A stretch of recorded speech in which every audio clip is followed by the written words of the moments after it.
وهلا رح نجي للفحص العملي للآلات. يعني لما بتمسك الكمانجة بتعزف عليها وبتختار انه هي الكمانجة هي المثالية لك. النصيحة الأولى، حط بادجت واضح براسك انه انا مثلا معي اكثر شيء ماكسيمم $6000، فانا بدي اشتري آلة حقها اكثر شيء $6000. بتروح عند صانع الآلات بتقول له يورجيك 6 آلات مثلا او 5 آلات او 10 آلات سعرهم بين $4000 و $6000، وبتقعد بتجرب بيناتهم. بس اكيد قول لصانع الآلات او الشخص اللي حتشتري منه هي الآلات انه ما يقول لك اسعاره المختلفة. يعني انت جرب بدون ما يقول لك سعر الآلات بين ال 4000 و 6000. النصيحة الثانية، بعد ما تنقي من هال10 آلات، لنقول 3 آلات عجبوك بهذا المجال، إلا أنه أنت كمان حابب تجرب الآلات اللي سعرها بين ال6 و 8000 دولار، والآلات اللي سعرها بين 2000 و 4000 دولار. لأنه أحيانا ممكن تدفع شوي زيادة، $1000 زيادة، ولكن تكون الآلة كتير مستواها أعلى من الآلة اللي نقيتها. وممكن كمان يكون في آلات أرخص ممكن تكون جودتها حتى أعلى من الآلة يلي هي أغلى منها. فأنت أول شيء بتقول الرينج اللي بدك إياه بدون ما تعرف أسعار الآلات بالتفصيل، بعدين بتقول له يعطيك شوي أعلى وشوي أقل. وبهي الطريقة بتكون نوعا ما أنت قدرت تسيطر على أحسن الآلات بالمبلغ اللي فيك تدفعه، وشفت حواليه. يعني أنت ما حتطلع إلا عن جد عرفان شو عم تشتري. النقطة الثانية اللي بدي أقول لك إياها هي معلومات عامة عن ليش الآلات أسعارها مختلفة.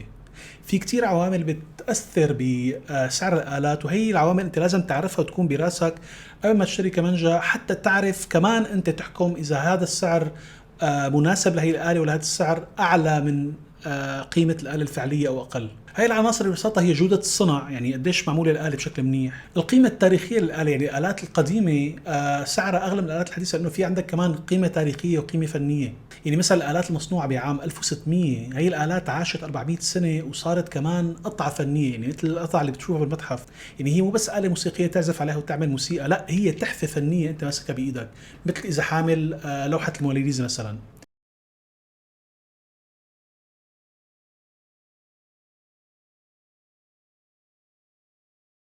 حالة الكمان بتلعب كمان دور مهم. يعني إذا آلتين من نفس الصانع، وحدة فيها كتير هيك جروح والفارنش تبعها رايح ومبين الآلة هيك يعني تعبانة شوي، وآلة تانية من نفس الصانع ولكن ما فيها خدوش ما فيها شيء وبيقولوا لها آلة صحية يعني healthy instrument، فأكيد هي الآلة حتكون أغلى من الآلة اللي فيها خدوش ورتوش. ومع الأسف كمان في بالآلات عنصرية. يعني الآلات الإيطالية هي الآلات الأغلى سعر، الآلات الإيطالية القديمة، وبعدها بيجي الآلات الألمانية والفرنسية، وبعدها كمان بتجي باقي الآلات.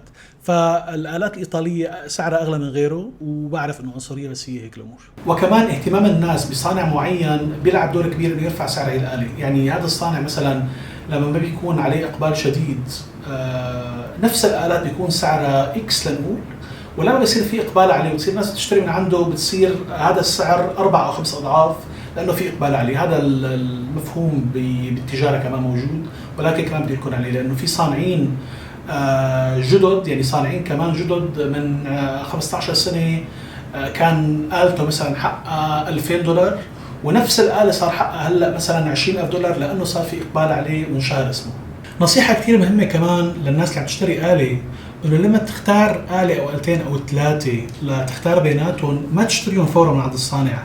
يعني هذا اكبر غلط ممكن. لا، قول للصانع، ممكن الصانع يعطيك آلة او آلتين تاخذهم معك، قل له انا بدي اخذ هذول الآلتين معي على البيت، جربهم بالبيت، جربهم بالمسرح، جربهم بالمعهد نترك عم تدرس، جربهم بكل مكان ممكن. ونصيحة كتير كتير كتير كتير مهمة، انه يكون في معك شخص تاني يسمعك وانت عم تعزف، وتخلي هذا الشخص الموسيقي يعزف هو وانت تسمع. لانه في كتير آلات بيكون صوتها لأذنك شيء وصوتها لبرا شيء تاني تماما.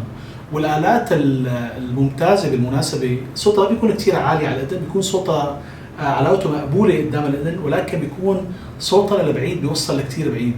فأحد الشغلات اللي بتورجيك إنه آلة منيحة إنه يكون صوتها عادي طبيعي قدام أذنك، ولكن يكون بيوصل لكتير بعيد. فأكيد جربها بأماكن مختلفة، بأكوستيك مختلف، بمسرح، بقاعة مختلفة، بأماكن كتير مختلفة، وخلي حدا كمان يعزف لك وتسمعه، وخلي شخص تاني كمان يسمعك من بعيد. يعني هدول 3 تفاصيل، انك انت تسمع وحدا يعزف، يعني هدول 3 تفاصيل، انت تعزف وحدا يسمع لك، شخص تاني يعزف وانت تسمعه، وانت نفسك تعزف بصالات مختلفة لتفهم صوت الآلة أكثر.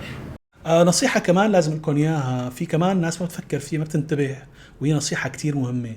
لما تشتري آلة جديدة من الصانع، حاول تشتري آلة عمرها على الأقل 10 سنين، يعني ما تشتري آلة جديدة تماما. هلا هي الآلة الجديدة تماما بتكون أرخص بشوي، ولكن المشكلة إنه الآلات خلال أول 5 ل10 سنين من بنائها إما بتتحسن وإما بتسوء. فأنت إذا تشتري آلة جديدة من الصانع، يفضل يعني يكون صانع له اسمه، ويكون في له يعني مصداقية وله تاريخ بصناعة الآلات وتحسنها. لأنه مثل ما قلت لكم في كثير آلات بيشتريها العازف وبعد 10 سنين بيموت صوتها، وفي آلات بتفتح. فأنت إذا مالك مضطر والسعر ما كثير كبير، لا ما تغامر تشتري آلة عمرها 6 أشهر أو معمولة هلا أو عمرها سنة. لا، اشتري آلات على الأقل عمرها 10 سنين مشان ما تفوت بمغامرة إنه يتحسن صوت الآلة أو يسوء. نقطة كتير كمان مهمة، إذا تشتري آلة كانت جديدة ولا مستعملة ولا أي نوع من الآلات، اسأل الصانع هل هي الآلة مع شهادة. وحتى لو عم تشتري آلة جديدة من الصانع، اطلب منه يعطيك شهادة لهي الآلة، لأنه الشهادة بعدين إذا بدك تبيع الكمنجة بترفع لك بسعر الآلة. وحتى لو آلة قديمة، لو أي نوع من الآلات، إذا معك شهادة أنت فيك تبيعها بشكل أسهل وتطلب فيها مبلغ أكبر. والمناسبة هي الشهادة لما تطلب تعملها أنت، وإذا كانت الآلة غالية ممكن الصناع يطلب منك 3 و5 و10% من سعرها. فإذا كان عندك آلة غالية، نفرض مثلا عندك آلة حقها $100,000، أنت هي شقفة الورقة بدك لتعملها من صانع معين، إذا كلفتك 10% يعني $10,000. فلذلك لا، اسأل أنت وعم تشتري هل هي الآلة مع شهادة، لأنه هذا ممكن يوفر كتير عليك مصاري ويسهل بيعها عليك. وإذا عم تشتري آلة جديدة من الصانع، قل له إنه يكتب لك شهادة، لأنه بتسهل عليك كتير كل شيء بالمستقبل إذا بدك تبيعها وتخليها عندك، أو بجوز حتى إذا بدك تأمنها. يعني إذا بدك تأمن الآلة كمان، إذا معك شهادة فيك كمان تأمنها بالمبلغ المحطوط على الشهادة، يعني بتسهل لك كل حياتك. فأكيد اسأل إذا في شهادة مع هاي الآلة عم تشتريها. هلا لما تمسك الكمانجة وتعزف، شوف إذا صوت هاي الآلة خفيف ولا قوي. يعني هل صوت الآلة ضعيف ما بيوصل لبعيد، ولا صوت الآلة قوي بيوصل لبعيد وصوتها عالي بشكل عام. شوف هي الآلة صوتها غامق ولا فاتح. الاثنين مقبولين والاثنين حلوين، بس انت بدك تعرف انت شو بدك. انا بفضل صوت آلة الكمانجة يكون شوي فاتح، يكون شوي فيه رنين وفيه يعني فاتح، مو مثل صوت الفيولا بيكون غامق اكثر. فانا لا بحب صوت الآلة الفاتح. ولكن مثلا عازفين الكمان اللي بيعزفوا شرقي بفضلوا صوت الكمان يكون غامق، فكمان هذا اختياركم، ولكن انتبه على هي التفصيل. انتبه اذا كان صوت الآلة رفيع ولا سميك. بتوقع ما حدا بيحب الصوت الرفيع. الصوت الرفيع اللي بيكون يعني طالع هيك صوت ما له قوام، يعني صوت بيكون ما له جسم. اما الصوت السميك لما بتعزف بتحس هيك بيعبي المكان. فكمان هي نقطة تنتبه عليها، لانه احيانا بيكون في آلات صوتها عالي ولكن نوعية الصوت رفيعة ما حلوة. انتبه انه صوت الآلة معدني، صوتها بارد، ولا صوتها رخيم، صوتها. في ناس بتحب صوت الآلات المعدني، أنا شخصيا ما بحبه. بحب يكون صوت الآلة فيه دفء، فيه شيء يشدك له. فانتبه على هي النقطة، إنه ما يغرك صوت الآلة مثلا يكون لماعه شايني بس معدني. انتبه إنه يكون فيه لمعان ولكن هذا اللمعان غير معدني، يعني يكون فيه لمعان ولكن يكون فيه دفء. انتبه إنه يكون صوت الكمان نقي، يعني يطلع الصوت يكون فيه نقاء، ما في أصوات تانية أو خربشة حواليه أو سكراتشز بيقولها بالإنجليزي. طبعا يكون صوت الآلة واضح نقي، وصلان اللي عم يسمعه بشكل نقي، ما يكون فيه خربشات. وهون ما تربطوا الريتشنس أو غنى الصوت بخربشة الصوت.